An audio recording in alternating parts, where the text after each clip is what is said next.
जय श्री राधा रानी सरकार की, जय श्री कृष्ण भगवान की, जय श्री लक्ष्मी नारायण जी भगवान की, जय तुलसी माता की, जय कार्तिक मास महत्म की। मंदिर श्री बंसी वाले महात्मा यूट्यूब चैनल की ओर से आज हम आपको कार्तिक मास महत्म के 16वें अध्याय की परम सुंदर कथा को सुनाने जा रहे हैं।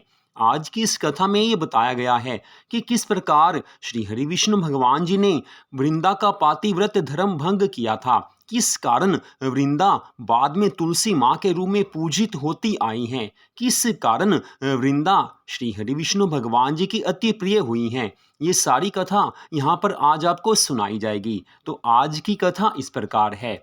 देवऋषि नारद जी राजा पृथु से आगे की कथा का वर्णन करते हुए कहने लगे हैं कि हे राजन, दैत्य जलंधर के नगर में जाकर विष्णु भगवान जी वृंदा के पातिव्रत धर्म को नष्ट करने का विचार करने लगे हैं। मायावियों में श्रेष्ठ श्री हरि विष्णु भगवान जी ने वृंदा को स्वप्न दिखाया और स्वयं अद्भुत रूप धारण करके उसके नगर में उद्यान में स्थित हो गए हैं। तब उसकी पतिव्रता पत्नी देवी वृंदा ने विष्णु भगवान जी की माया के प्रभाव से रात्रि में दुस्वप्न देखा है। श्री हरि विष्णु भगवान जी की माया से वृंदा ने स्वप्न में देखा है कि उसका पति जलंधर भैंसे पर आरूढ़ होकर शरीर में तेल लगाए हुए नग्न होकर काले पुष्पों से विभूषित हो राक्षसों के साथ दक्षिण दिशा की ओर जा रहा है। उसका सिर मुंडा हुआ है और वह अंधकार से ढका हुआ है। इसी तरह उसने अपने को और अपने नगर को समुद्र में डूबते हुए देखा है। इस प्रकार उसने रात्रि के शेष भाग में बहुत प्रकार के बुरे सपनों को देखा है। इसके बाद वह वृंदा जग कर देखे गए अपने स्वप्नों पर विचार कर रही थी कि उसने उदित हुए सूर्य को छिद्र युक्त और निष्प्रभ देख लिया। इन घटनाओं को अनिष्टकारी जानकर वह भय से व्याकुल हो गई और रोने लगी हैं। उसे द्वार अट्टालिका आदि कहीं भी शांति नहीं मिली। तत्पश्चात वृंदा अपनी दो सहेलियों के साथ नगर के बगीचे में आई हैं, लेकिन वहां भी उसको शांति नहीं मिली। इसके बाद वह जलंधर की स्त्री वृंदा दुखी होकर घबराती हुई एक वन से दूसरे वन में गई, किंतु कुछ समझ नहीं पाई। घूमती हुई उस वृंदा ने सिंह के समान मुख वाले, चमकते हुए दाढ़ और दांत वाले भयंकर दो राक्षसों को देखा है। उन दोनों को देखकर भय से व्याकुल होकर ज्यों ही वह भागने लगी, त्यों ही उसने शिष्य के साथ मौन बैठे हुए एक शांत तपस्वी को देख लिया। तदनंतर भयभीत उसने उन तपस्वी के गले में भुजा रूपी लता को डालकर कहा कि हे मुनिवर, मेरी रक्षा कीजिए, मैं आपकी शरण में आई हूँ। उसी समय मुनि ने उन राक्षसों को भगा दिया। मुनि की हुंकार मात्र से वे भाग गए। राक्षसों को देख वृंदा उन मुनि को प्रणाम करके कहने लगी हैं कि हे कृपा निधे, आपने मेरी रक्षा की है।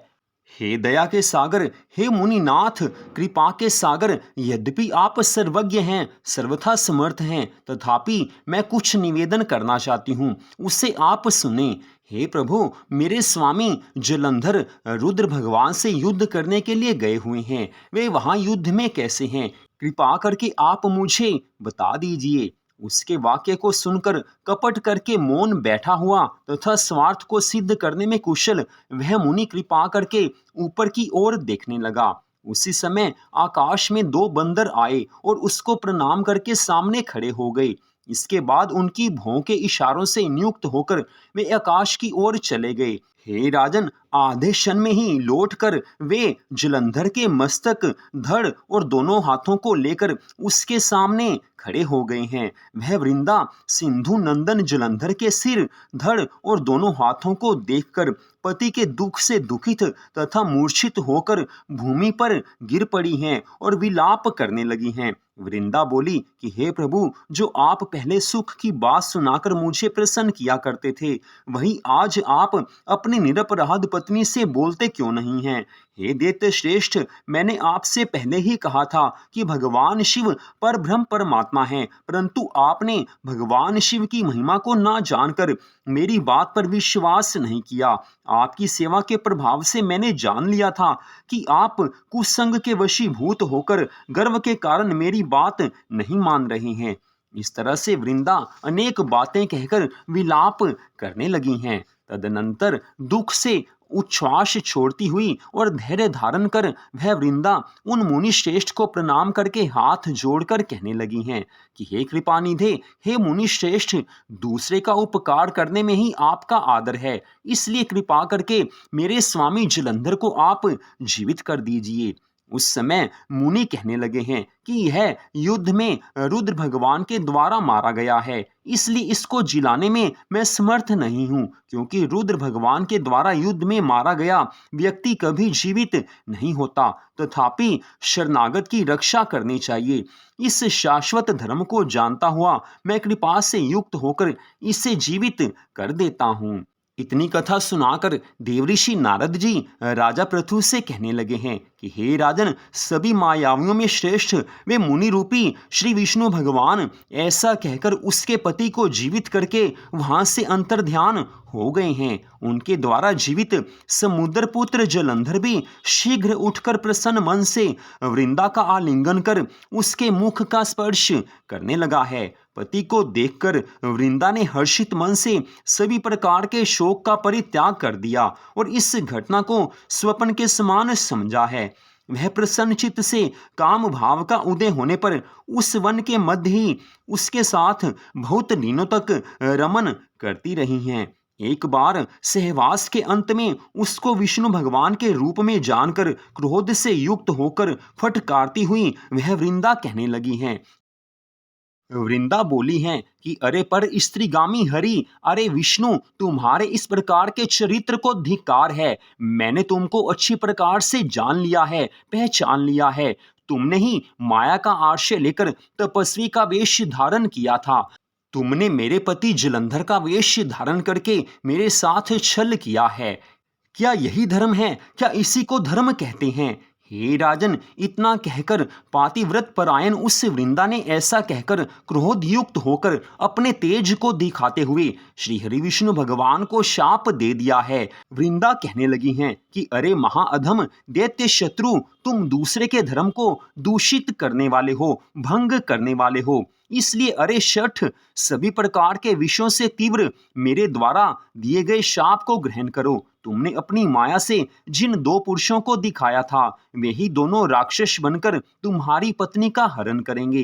तुम भी पत्नी के दुख से दुखित होकर वानरों की सहायता लेकर वन में भटकते हुए घूमो, और यह जो सर्पों का स्वामी शेष नाग तुम्हारा शिष्य बना था, वह भी तुम्हारे साथ भ्रमण करे।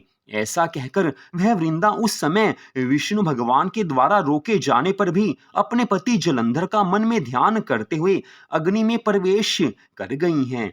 इतनी कथा सुनाकर देवऋषि नारद जी राजा पृथु से कहने लगे हैं कि हे राजन, उस समय वृंदा की उत्तम गति को देखने की इच्छा वाले ब्रह्मा आदि सभी देवता अपनी भार्याओं के साथ आकाश मंडल में स्थित हो गए हैं। उस समय जलंधर दैत्य की पत्नी वह वृंदा परम ज्योति देवताओं के देखते देखते ही शीघ्र अदृष्ट हो गई है, और शिवा पार्वती के शरीर में उस वृंदा का तेज विलीन हो गया है। उस समय आकाश में स्थित देवताओं ने जय जय की ध्वनि की है।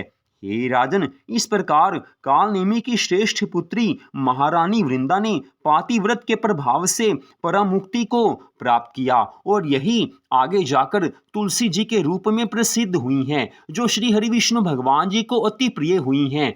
आगे जाकर तुलसी जी सबकी पूजित हुई हैं। देवऋषि नारद जी आगे की कथा का वर्णन करते हुए कहने लगे हैं कि उस समय श्री हरि विष्णु भगवान जी ने उसका स्मरण कर उसकी चिता की भस्म धूलि को धारण किया।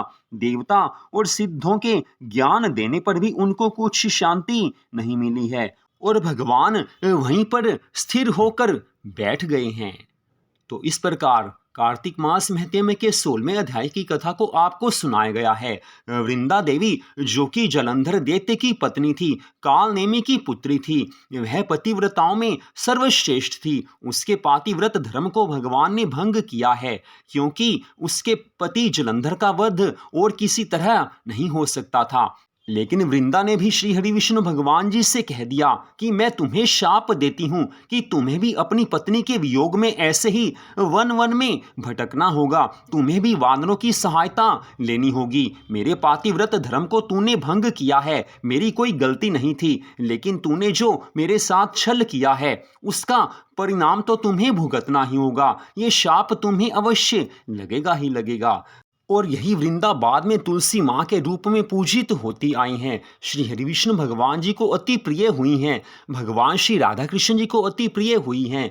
और कार्तिक मास के परम पवित्र समय में तुलसी माता का पूजन करने से मनुष्य की सभी मनोकामनाएं पूरी होती हैं। इसके अनंतर वर्ष भर जो तुलसी माता का पूजन करते हैं, तुलसी माँ उन पर सदा प्रसन्न रहती हैं और भगवान उन पर सदा कृपा करते हैं।